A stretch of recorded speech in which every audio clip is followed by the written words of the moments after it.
Time now for sports on 104.7 The Cave. Here's Ned Reynolds.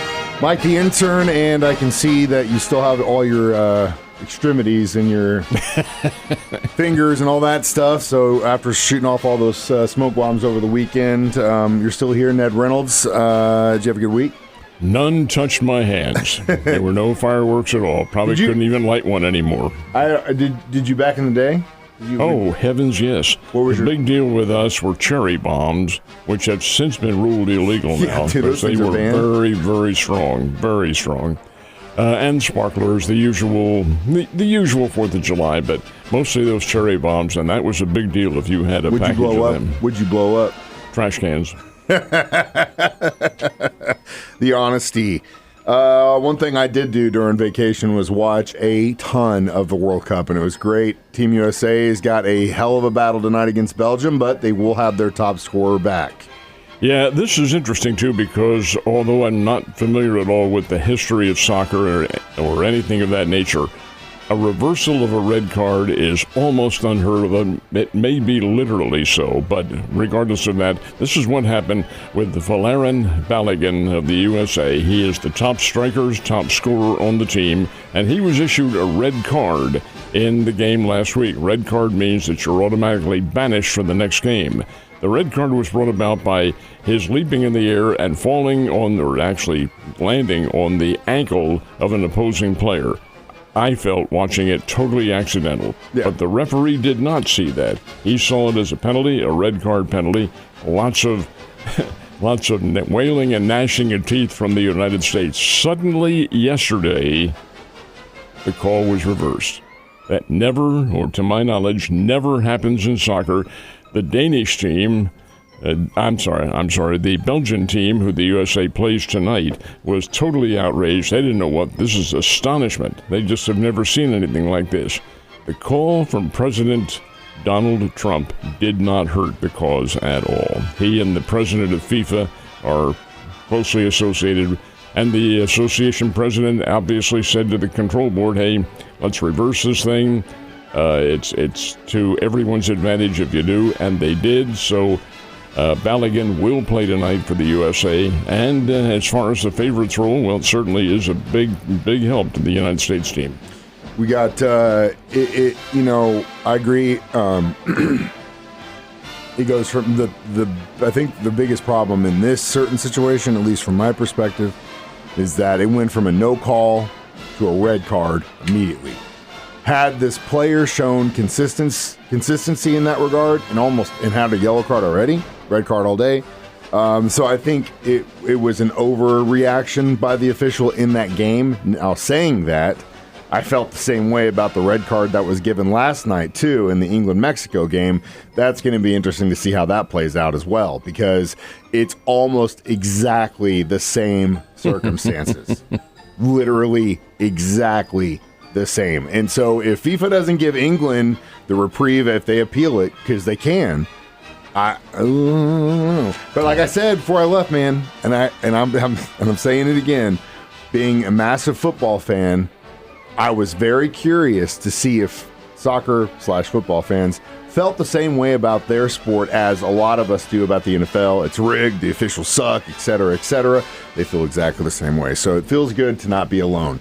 Other than that, Brazil, they're out. That's a pretty big deal. It is indeed. Norway beat them by a score of 2-1. Norway may be something of a Cinderella team, although that's not really the case. They're a very, very good international club. And the one last night in Mexico City, huge, obviously pro-Mexican crowd, probably 100%.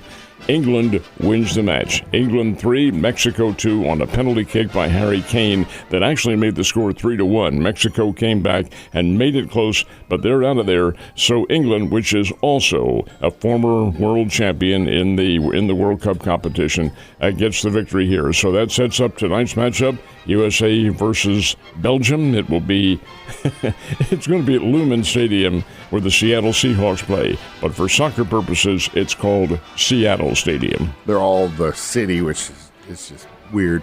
FIFA wants their cut, that's for sure. Other than that, if you're a golfer, there's a pretty good little game going on this weekend in that regard, too. Well, the John Deere Classic was last weekend up in central Illinois at Coal Valley, which is where Payne Stewart won his very first ever pro golf tournament. This one goes to Chris Gotterup, and he wins it with a 9 under par 62. He wins it sitting in the clubhouse because there was a tie for the top spot, and several golfers who were closing in only one stroke back, all of them faltered down the stretch. And Chris Gotterup, sitting in the clubhouse, gets the win. Now, the U.S. Men's Senior Open was played in Columbus, Ohio. That was won by old pro Padraig Harrington, and indeed, he gets the victory with he had 12 under par for that competition. That's pretty good. Yeah, it's a great day. It's a great weekend. For the most part, the St. Louis Cardinals had a nice little weekend in Chicago against the Cubs, and really would have helped if they could have won the one yesterday, too, though. Well, they've been playing Magic Baseball. Took 2 out of 3 from the Atlanta Braves. They were on the way to sweeping the Chicago Cubs at Wrigley Field. Fans didn't like that in Chicago at all.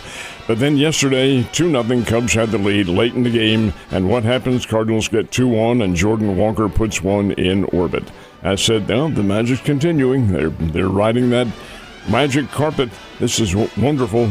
Well, the Cubs came back to tie it on a sacrifice fly, but then the defense, or more appropriately, lack of it by the Cardinals, cost them dearly. They haven't made many defensive flaws this year, but they did yesterday. Jose Fermin was playing at third base, went for a double play on a ground ball, actually a pretty good shot, and he threw it into right field. So there's one error, a couple of runs, or one run came around to score. Then Jordan Walker, on his throw to cut down a runner going to third base, threw it beyond the third baseman. Another run comes in, and as a result, Chicago had put 6 runs on the scoreboard and win the game 6-4. Cardinals showed signs of coming back late in the game, but 6-4 is the final, and now the Cardinals get ready for a very critical point in their schedule. They have 5 games. This is really not the norm to have that many, but they do have 5 games this week in St. Louis versus the Milwaukee Brewers, and won't that be a lot of fun? Yeah, I feel feeling between the 3 of those teams, it's going to be a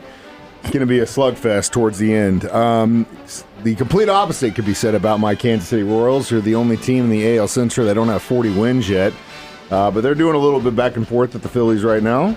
Well, had Luis Avila on the hill yesterday. He threw his usual 5 innings. Management always takes him out after that. Avila and 4 relievers shut down the Phillies yesterday 5-2. Pretty good win for the Cardinals. Salvi Perez had a couple of RBIs. The Kansas City Ball Club has capabilities of winning. They just have not put things together, and it's been a long, long year. Springfield Cardinals under the lights last night at, I'm going to say the old name to it, but what used to be Hammons Field. Cardinals playing the Arkansas Travelers. Arkansas comes away with a 10-2 victory over Springfield, and now that series has come to an end, but the Springbirds did very, very well. Good to hear. I knew it was pretty warm at Hammons Field over the weekend as well, though. In Chicago, normally they have a road race, but this time it was actually at a track, right? Well, more than likely that road race will be back next year. That seems to be the general consensus. They went to San Diego, to Coronado Naval Base to have it this year. So they think it'll be back in Chicago.